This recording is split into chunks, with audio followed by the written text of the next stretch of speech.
Doctor Shafiqur Rahman. বক্তব্য পেশ করবেন ডক্টর শফিকুর রহমান।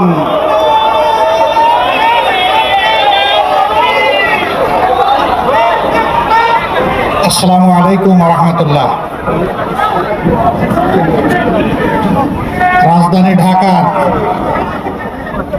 ৬ নম্বর আসনের নির্বাচনে জনসভার সম্মানিত সভাপতি, মঞ্চে বসা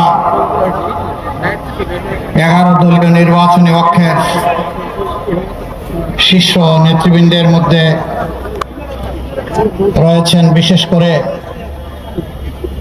বকচিতে 71 সালে যুদ্ধ করার জন্য যারা প্রথমে সাহস করে আওয়াজ তুলেছিলেন, ব্যারেক থেকে বেরিয়ে র্যাঙ্ক ব্যাজ ড্রেস নিয়েও যারা আওয়াজ তুলে বলেছিলেন উই রিভল্ট, তার মধ্যে একজন হচ্ছেন ডক্টর কর্নেল অলি আহমদ বীর বিক্রম। একটু আগেই তিনি বক্তব্য রেখেছেন।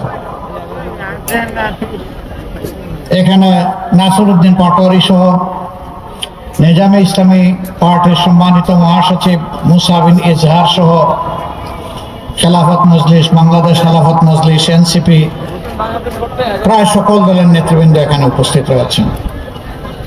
গর্বিত শহীদ পরিবারের সম্মানিত পিতাগণ এবং সদস্যবৃন্দ এখানে আছেন, হয়তো মায়েরাও আছেন। সম্মানিত সংসদীয় ৬ নম্বর এলাকার ভাই ও বোনেরা, দুপুরবেলা এটা জনসভার সময় নয়। আমাদের দেশে জনসভা সাধারণত বিকেলেই হয়, আর পুরান ঢাকা মানুষজন বেশিরভাগই ব্যবসার সাথে সম্পর্কিত। বিকেল হলে আপনাদের কষ্ট কম হতো, বিপুল সমাগম হয়ে হয়তো উপচে পড়া মাঠ, তারপরে রাস্তাঘাট, বাড়ির ছাদ ভরে যেত। কিন্তু সবার জন্য যে বিকাল আমরা দিতে পারছি না, দিনে বিকাল পাওয়া যায় মাত্র একটা। এই জন্য সবর করে অনেকে আমাদেরকে সহযোগিতা করছেন। ৬ নম্বর আসনের ভাই বোনদেরকে এ কারণে গভীর কৃতজ্ঞতা এবং আন্তরিক ধন্যবাদ জানাই।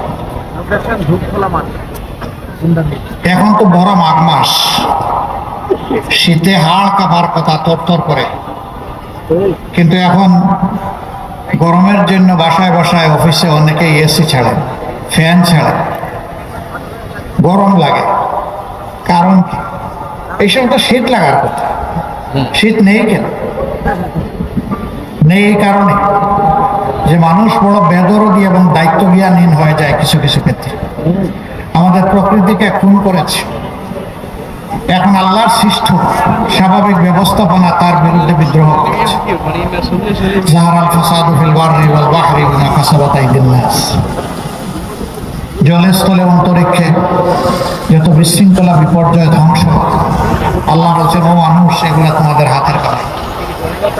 ৫৪ বছরে এরকম কিছু হাতের কামাই জঞ্জাল বাংলাদেশে সৃষ্টি হয়েছে।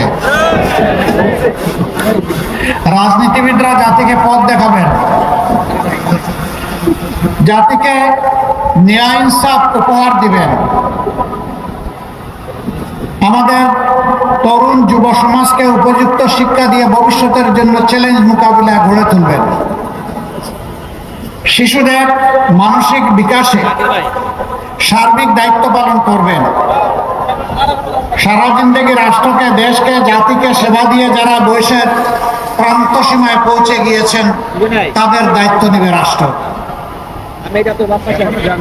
এবং প্রত্যেকটি মানুষের মর্যাদা এবং নিরাপত্তা নিশ্চিত করবে। এখানে কোনো জমিদার তৈরি হবে না, এখানে মিলেমিশে সকলেই জনগণ। কিন্তু দুর্ভাগ্যের বিষয়, আমাদের সম্মানিত জ্যেষ্ঠ রাজনীতিবিদ আক্ষেপ করে বলেছেন কোনো এক সময় তিনি তার পূর্বের দলকে তিনি আর মেনে নিতে পারেননি। সময় পেলে হয়তো তিনি খুলে বলতেন, আমরাও শুনতাম কেন তিনি মেনে নিতে পারলেন না। কিন্তু তিনি ইঙ্গিত দিয়েছেন, কিছু কিছু ইঙ্গিত দিয়েছেন। আমি সেদিকে যাচ্ছি না। বলছিলাম ৫৪ বছরে পালাক্রমে যারা দেশ শাসন করেছেন, তারা জাতির উপর ন্যায় বিচার প্রতিষ্ঠা করতে পারেননি। আবার বৃদ্ধবনিতার অধিকার নিশ্চিত করতে পারেননি।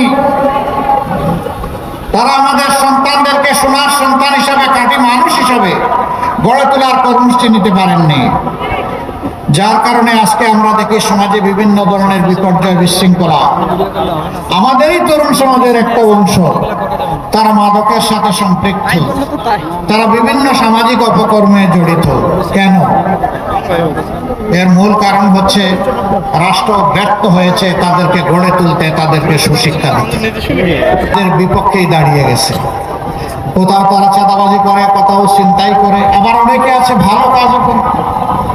যারা ভালো শিক্ষা একটু পেয়েছে তারা ভালো কাজ করে, আর যারা পায়নি, বঞ্চিত হয়েছে, তারা সামাজিক বিভিন্ন ধরনের অপকর্মে জড়িয়ে পড়েছে। এরা তো মানুষের সন্তান, এরা তো এদেশের নাগরিক, এদের তো এমনটা হওয়ার কথা ছিল না। রাষ্ট্র কেমনে এত দায়িত্ব জ্ঞানহীন হয়? সরকার কেমনে এত দায়িত্ব জ্ঞানহীন হয়? কেন একটা মানব সন্তান জন্ম নেওয়ার পরে সে শৈশবে উপযুক্ত চিকিৎসা এবং শিক্ষা পাবে না?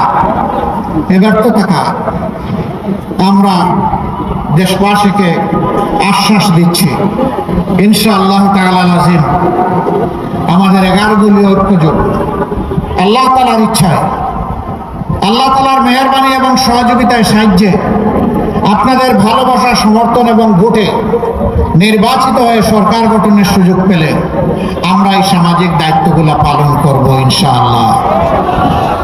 সারা বাংলাদেশকে দল ধর্মের ঊর্ধ্বে উঠে ফুলের বাগান হিসাবে আমরা সাজানোর চেষ্টা করব ইনশাআল্লাহ।